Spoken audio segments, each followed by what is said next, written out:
All right, this was another algebra qual question that I saw in the K-theory stream a while ago, and it's another example of a theme that I feel like, especially with commutative algebra, I would say, from the questions being asked, at least 60% of them uh, are easier if you know a little, even just a little bit of algebraic geometry. Because from the perspective of algebraic geometry, this is a statement, and you should look at it and somewhat immediately see what it's asking conceptually. So what do I mean by that? Hopefully you've seen a little bit of algebraic geometry before, maybe varieties, or maybe even schemes, but we'll say just varieties. But if I have a ring R, and let's say we're in variety world, so we're going to say it's a finitely generated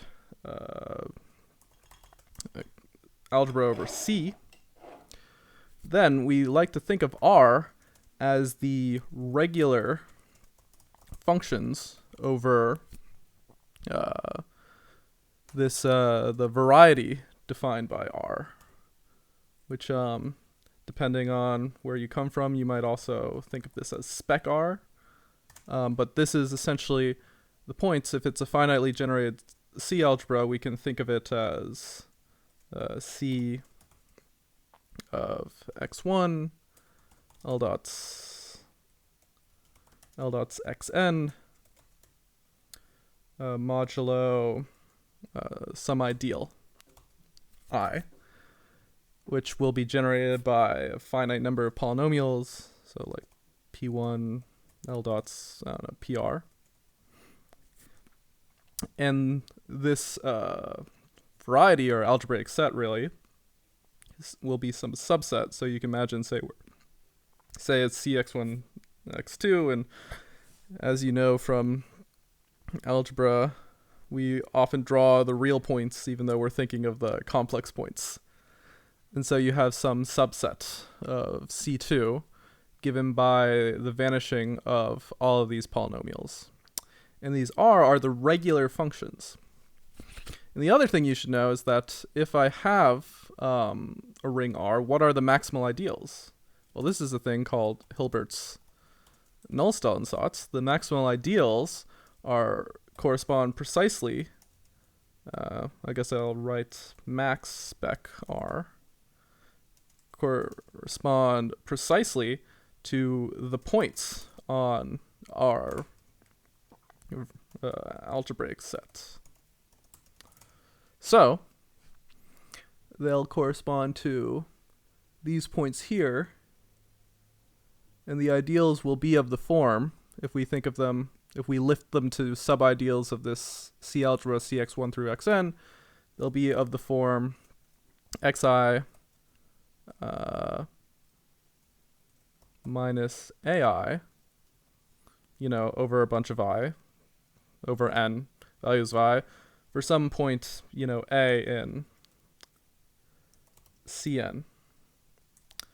And so the question the question I guess I want to ask is, what does this mean? What does this map represent in this algebraic geometry context? And we're just doing it in the context of algebraic sets.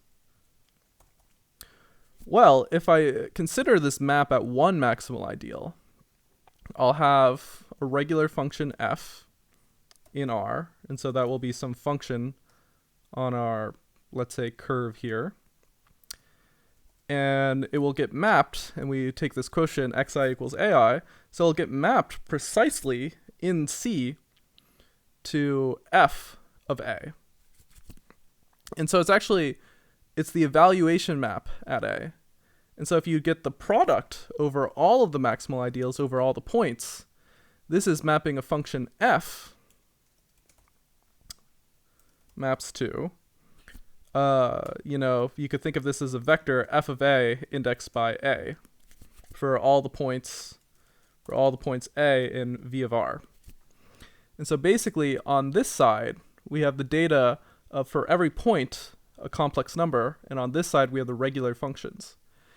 And for every point we have a complex number. Disconnecting. Oh man. Well, I guess it's all JavaScript on my side, so I can still write on here. hopefully, let's just hide it and move on. On this side, R, we have precisely the regular functions, which are these special functions which you think of in general as a generalization of polynomial functions. And on this side, we have for every point, this is basically, in our case, it's the product of a bunch of the field C a bunch of times for every point. And this map gives me the evaluation at each point A. And so this ring is exactly this ring, functions from V of R to C. And this actually expresses the difference, that this map expresses the difference, math BBR to V of R, comma C. This expresses, that's not what I want, not math BBR, just R. Expresses the difference between a regular function, the ring of regular functions, and the ring of all functions on V of R. And so when we're looking for an example, it's not so hard. All you have to do is think up, well, what's an example of a function that's on some set that's not a regular function? Well, if we start with basically the simplest example, let's take our ring to be C of x. This corresponds to the affine line over C, which we draw like this, even though the points are actually like this, because it's a C1 plane. And the functions here are polynomial functions. So the question is, can we find a function that is not a polynomial in C? Well, that's not so hard. Let's just try e to the x. Or I guess I should write e to the z because we're in complex world. And we'll see that the map R, backslash right arrow,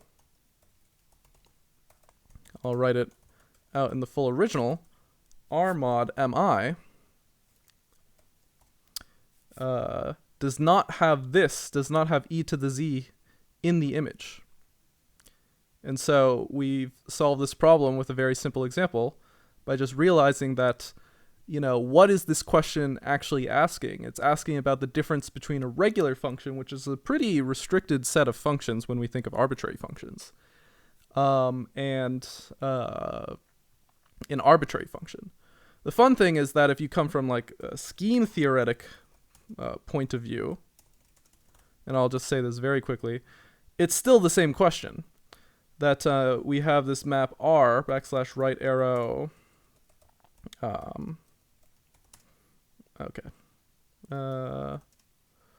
product, underscore R mod mi. And let's say our R is equal to the integers. Why do I keep writing backslash? I keep not deleting it, that's the problem. Z. Then our maximal ideals are all the primes, P. And what we get is we'll get a product of, math BBF P for all primes P. And so that seems rather different than, a function from max spec Z to some, I don't know, arbitrary field K. But we actually think about it the same way. It's just, it's the same idea as having a function, but instead for every single point you have a different codomain. You have a different, what we call residue field. So the niceness about varieties in algebraic sets is that all the residue fields are the same, and because we're, based over some spec C, they all have a natural isomorphism or a canonical isomorphism to each other. Here, if we're not based, unfortunately, it's the same story, but your functions at each point have a different codomain, which is a little strange, but you can still solve it over this case. It's still this question of the difference between regular functions, or I'll put in quotes, regular functions, because we don't call them that, and arbitrary functions. And In this case, what you can do is you can basically just say the regular functions here are exactly integers m, and what they map to at a point p is just m maps to m mod p. And you can take an arbitrary function that's basically, I don't know, floor, left, or ceiling, let's say, because p over 2, r ceil, yeah, mod p. You can have this be an element of, product underscore I of r mod mi. And this will be a function that, sort of similarly to the exponential, it grows too quickly to be a regular function, a polynomial. And so the overall point I want to make is that if you have some algebraic geometry experience, really thinking of commutative algebra stuff in terms of algebraic geometry makes many problems much, much easier.